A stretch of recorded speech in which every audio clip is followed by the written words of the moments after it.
quanto à organização criminosa, que é um tema que o Supremo Tribunal Federal tem enfrentado em numerosíssimas ações penais, em inquéritos, até em habeas corpus, nós muitas vezes nos debruçamos sobre as alegações sobre isso, a Procuradoria afirmou exatamente, e acho, e já antecipo que, para mim, fez prova cabal, de que um grupo liderado por Jair Messias Bolsonaro, composto por figuras chaves do governo, das Forças Armadas e de órgãos de inteligência, desenvolveu e implementou plano progressivo e sistemático de ataque às instituições democráticas, com a finalidade de prejudicar a alternância legítima de poder nas eleições de 2022, minar o livre exercício dos demais poderes constitucionais, especialmente do poder judiciário. Para mim, todo o estudo feito me leva aqui a concluir que há prova nos autos do desenvolvimento de uma empreitada criminosa dos réus, que, como foi apurado, se utilizaram de um modus operandi da denominada milícia digital para propagação de ataques ao judiciário, de uma forma muito especial ao sistema eleitoral, às urnas eletrônicas, e a urna tem um peso enorme quando se fala sobre urna. A urna hoje é, efetivamente, algo do povo brasileiro. Qualquer manifestação que se tenha, até manifestações populares, nós temos a referência à urna, que é mesmo, como tudo que é público é do povo, mas neste caso como algo que foi sendo implantado para que a gente ultrapassasse problemas que nós já tivemos do sistema eleitoral brasileiro no início do século passado, e em tudo isso, essa propagação é importante e somente com uma organização é que a gente poderia ter isso. Não são atos soltos, não é um que pensou isso e o outro também pensou, até mesmo a forma de divulgar que a urna não era crível, que havia fraude nas urnas, o que nunca foi questionado antes, até porque a urna foi implantada, urna eletrônica, de 96 para cá, sempre com o povo brasileiro atuando junto. Nós nunca cogitamos de aplicar a todo o povo uma novidade da urna, isto desde sempre, isto é um modelo, e por isso nós nos tornamos, o que não é comum nós assumirmos que temos no Brasil, a condição de sermos matriz de um modelo, matriz, portanto, para que se tivesse modelarmente um sistema de votação com a eficiência e a segurança e a transparência que nós temos. Tudo que se inventa a respeito de algo é para plantar uma desconfiança,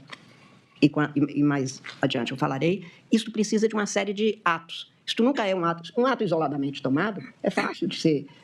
considerado de menor importância. Quando se põe no encadeamento, é que se vê. Isso não vale só neste caso. Por exemplo, uma organização criminosa que pratica uma série de crimes, e a gente fala, uma organização criminosa do tráfico. Mas quando o traficante faz um sequestro e ali se tem uma pessoa que leva a comida para o sequestrado, nós colocamos essas pessoas todas porque elas atuam de forma indireta ou direta, mas de forma imediata ou imediata, e isso é feito desse jeito. Isso é a ideia de organização, isso é o conceito de uma organização criminosa. No caso de organização criminosa que buscava o poder, que queria atingir e sequestrar a alma da República, impedindo a validade do processo eleitoral, isso é muito mais grave e muito mais espalhado na sociedade. E eu lembro, presidente, que não é infrequente nem incomum, lamentavelmente, nestes tempos de tanta notícia sobre o desmantelamento, a tentativa de desmantelamento das instituições democráticas como pensada desde o final das guerras mundiais do século XX, desde então, nós temos a consolidação de modelos democráticos. E estes últimos anos em que a gente vê esta chamada erosão democrática, ou tentativa de erosão democrática, a questão eleitoral é posta no centro dela. A questão da validade da representação é posta no centro dela. No caso brasileiro, como nós temos um ramo do Poder Judiciário, que é a Justiça Eleitoral, que tem as mesmas tradições, o mesmo aparato e o mesmo rigor, que são próprios do Poder Judiciário, claro que isso é muito mais difícil. O que representa hoje para o povo brasileiro a Justiça Eleitoral? A urna, na qual o eleitor encontra só com ele mesmo naquela hora, tem um encontro marcado com a sua cidadania, com a sua condição cívica, e deposita seu voto. Desmoralizar esta urna não é um processo fácil, porque é uma crença, uma confiança que o povo tem nisso que ele vê acontecer. E quando eu digo que nós não fazemos nada na Justiça Eleitoral que não seja transparente e seguro e damos notícia para o povo, qualquer inovação que é feita na urna, a gente começa fazendo paulatinamente. Então, agora a gente testa uma situação numa eleição suplementar sobre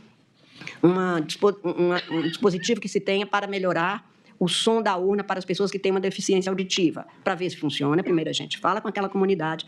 testa nessas eleições que tem um número menor. Isto vai se alargando para que a gente tenha a legitimação permanente e o conhecimento do cidadão e da cidadã sobre o que está se passando. Portanto, a tentativa de desmoralizar o processo eleitoral é isto, uma tentativa que veio marcada de combalir mais e mais o Poder Judiciário, veio marcado, como foi mostrado aqui, com uma série de comportamentos delituosos que foram se somando, que foram se encadeando, se concatenando, e se diz, mas nem todo mundo sabia de tudo, mas nenhuma organização, todo mundo sabe de tudo. Aliás, se todo mundo souber de tudo, talvez ela nem dê certo, não sei, sou especialista nisso. Mas é preciso que a gente saiba que isso já foi tratado aqui neste Supremo Tribunal Federal em julgamentos em que o meu queridíssimo decano, democrata, republicano, exemplarmente democrata, ministro Celso de Mello, afirmava exatamente a necessidade de a gente considerar as condições, as especificidades do que é, num determinado momento, não havia ainda essa lei, ele falava da quadrilha ou bando, mas explicando como que as pessoas se unem com o objetivo, aliciando outras ou fazendo uso de outras. Golpe de Estado, muito mais é isso.